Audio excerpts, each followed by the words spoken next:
va parler de Candidoc aujourd'hui, ou comment j'ai commencé à automatiser une documentation particulière, enfin, une documentation métier, on va voir ça après. Je suis content d'être là. J'ai fait 6 heures de route pour 15 minutes. Comme, comme je le dis à ma copine, ça va être le meilleur moment de ta vie. Du coup, j'espère que ce sera aussi le meilleur moment pour vous. Pour ça, je me présente, je m'appelle Edouard. Mes copains m'appellent Doudou. Pour vous, ce sera Monsieur Katé. Je suis lead DevOps, full stack, Craftman, Scorpion, plein de choses. Si jamais vous vous endormez, sachez que je lance des haches. Ça peut jouer sur votre motivation à écouter mon talk. Je travaille pour Ypon Technologies à l'agence de Lille. Du coup, un cabinet de conseil, je ne vais pas m'attarder là-dessus parce que 15 minutes c'est très court. Du coup, je vous invite à aller sur LinkedIn et chercher dans vos 300 demandes de recrutement s'il n'y a pas ma société dedans. Alors, du coup, Candidoc, dans quoi ça s'inscrit?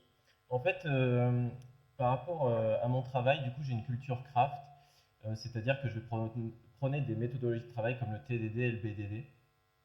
Et du coup, en fait, ce que l'on va vouloir faire quand on va concevoir des produits informatiques, on va se concentrer sur le domaine, donc les règles métiers en fait du logiciel. Et on va chercher à les mettre au cœur du logiciel. Donc c'est comme ça qu'on fait émerger des architectures hexagonales ou non.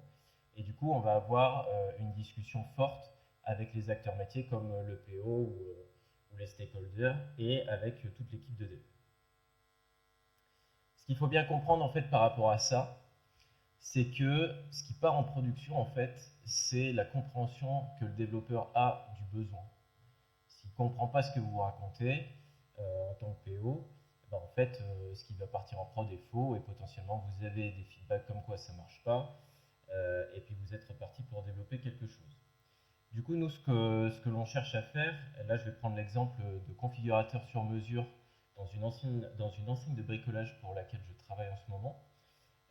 On fait des configurateurs de volets roulants, de portes d'entrée, des trucs comme ça, pour que le client demain puisse configurer lui-même ce genre de choses. Aujourd'hui, c'est le conseiller de vente en magasin qui le fait.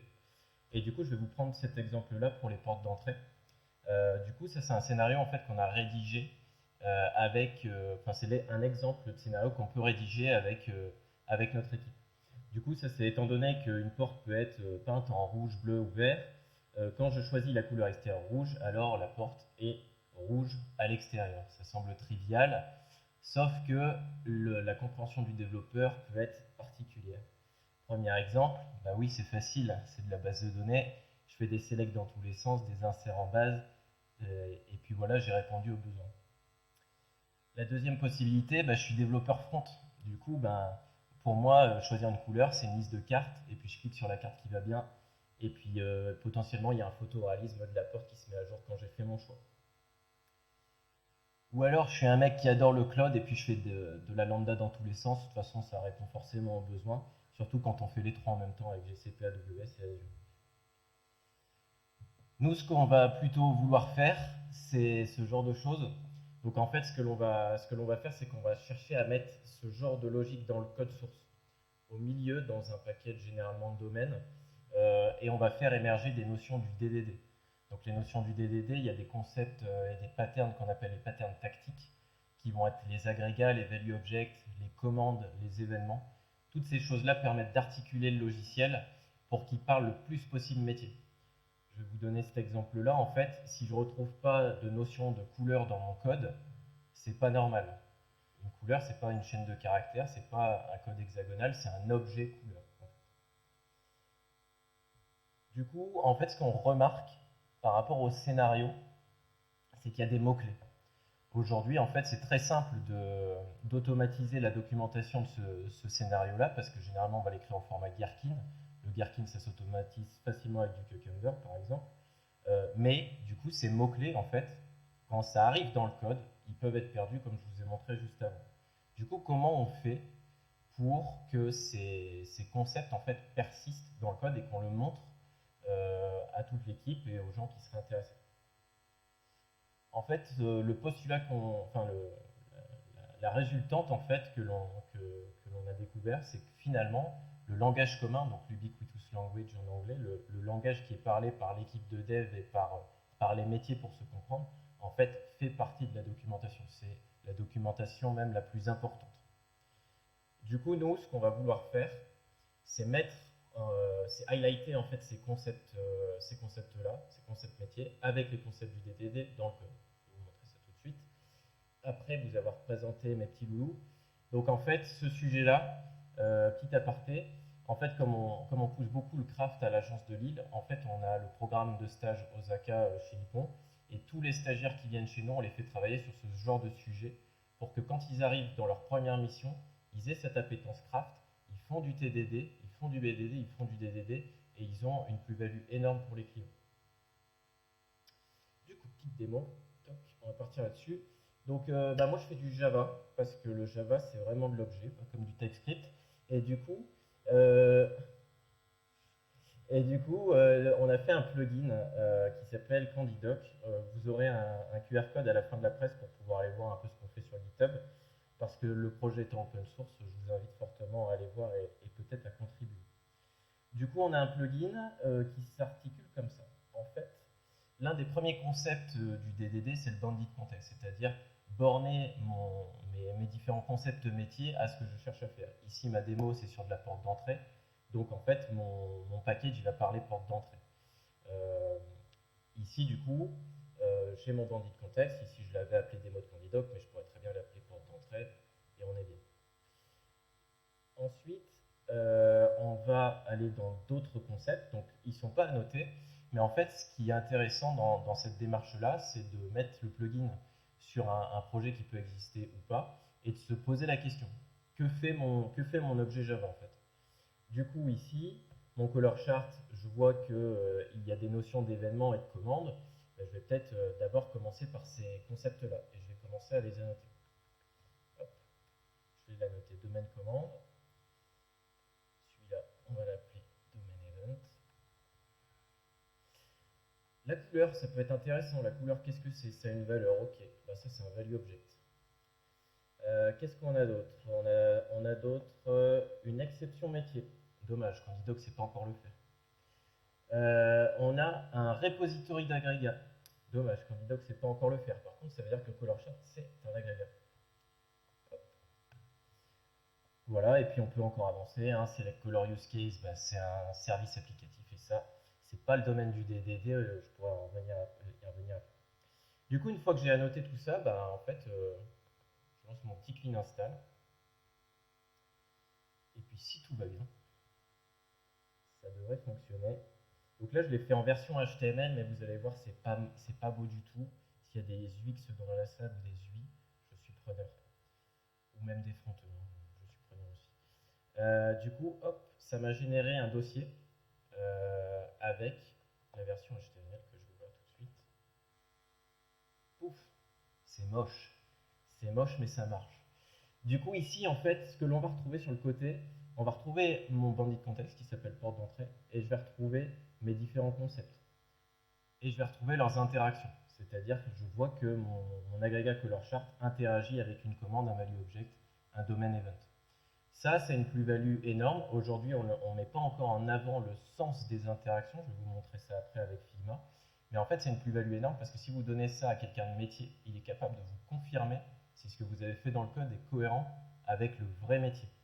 Est-ce qu'il y a vraiment une notion, par exemple, de color chart, donc de nuancier de couleur, dans le monde de la porte d'entrée? Peut-être que oui, peut-être que non. Peut-être que c'est un concept que vous avez inventé dans votre compréhension du métier. Le fait de choisir une porte, ça parle, ok. Et je peux revenir dans l'autre sens. Du coup, aujourd'hui, on le fait en HTML, on sait le faire en JSON et en YAML. Le but étant demain de déporter en fait la partie front à un service différent pour pouvoir laisser soit les gens faire leur propre front, soit en proposer un sous la forme d'un service. Je vais vous montrer à quoi ça va ressembler demain. Je vais zoomer. Donc dans l'idée, en fait, on est en train de travailler sur la notion d'un dashboard sur lequel on pourrait venir agréger nos différents concepts, que ce soit d'un seul projet ou de même tout un domaine applicatif. Et on va avoir des genres de bulles comme ça, avec du coup mon bandit de contexte. Et puis on va avoir un diagramme de comment interagissent les choses. Si par exemple j'avais eu la flèche dans l'autre sens, pourrais la mettre en rouge et dire bah, attention, il y a quelque chose d'étrange qui se passe, c'est que potentiellement ta commande est dépendante de l'agrégat alors que c'est une relation interdite. Et encore une fois, quelqu'un de métier peut très bien dire bah, en fait, cette relation, elle n'a aucun sens. Demain, on va être aussi en mesure de faire des interactions entre les bandits de contexte. De dire ben, un bandit de contexte dépend d'un autre bandit de contexte. On va être capable de proposer les dépendances externes aussi. De dire ben, peut-être que mon système, mon domaine, il dépend d'un système tiers, mais on ne va pas forcément rentrer dans le détail du système tiers, mais par exemple de dire ben, il dépend de Google. Par exemple. Et donc on peut se poser la question de dire bah oui, peut-être qu'en fait il est livré dans un écosystème GCP, ou bien qu'il dépend d'une base de données, mais ça en fait c'est un détail technique. Demain, ce que je vous ai montré qui était commenté, en fait, les annotations application service, domaine repository, c'est des choses que l'on a créées manuellement dans les projets que l'on fait pour l'enseignement de bricolage, mais demain qui seront implémentées dans Candidoc aussi, parce qu'en fait, on se rend bien compte que, bah, ok, la documentation fonctionnelle, c'est sympa, mais en fait, on nous a aussi posé la question, enfin, des gens de l'archi qui nous ont dit, bah, ça serait bien qu'on ait des schémas d'archi de vos applications. Bah, tant mieux. L'idée suivante, c'est que on fasse des annotations sur ces sujets-là pour faire émerger aussi les diagrammes d'architecture de nos logiciels. La grosse plus-value du coup de faire des annotations dans le code, c'est que si le code change, la documentation change et donc la documentation est vivante et du coup vous n'avez plus à la maintenir vous-même, enfin, indépendamment du code. Et ça c'est hyper intéressant. Du coup c'est quelque chose que l'on fait aujourd'hui pour une entreprise. Demain on veut, grâce à l'open source, le mettre pour tout le monde. Et du coup j'en ai fini. Je vais juste vous présenter un peu plus la roadmap. Du coup, on travaille sur la partie UI principalement. On a aussi des pipelines qui ont été développés par notre DevOps pour que ça soit facilement intégrable directement dans GitHub, GitLab, Travis, etc.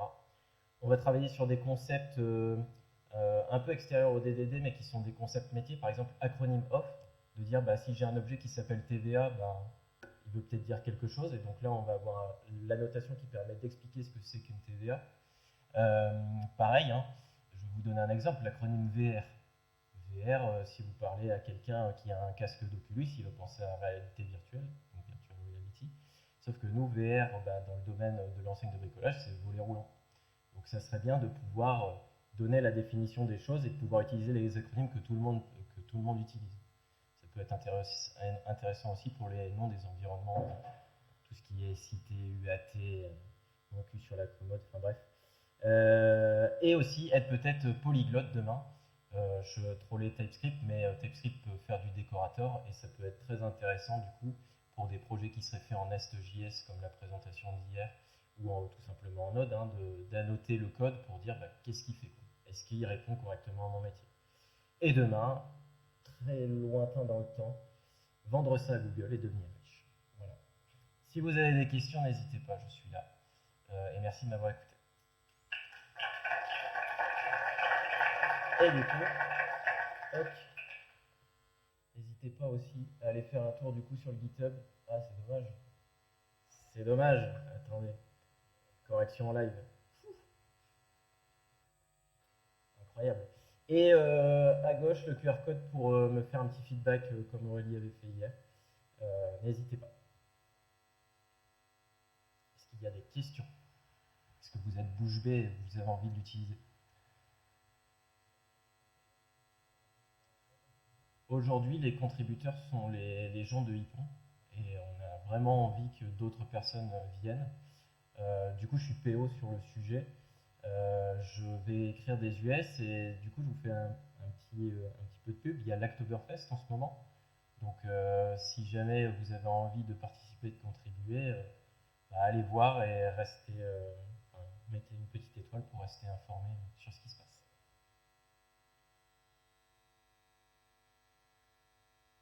C'est bon pour tout le monde. C'est la digestion.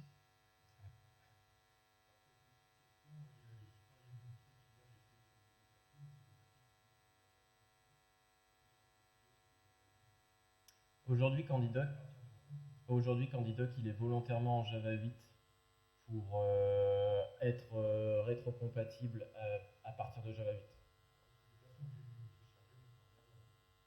Normalement, je pense que ça va fonctionner. L'exemple que j'ai donné là, j'étais en Java 17 avec les records. côté petit dev, mais c'est bon.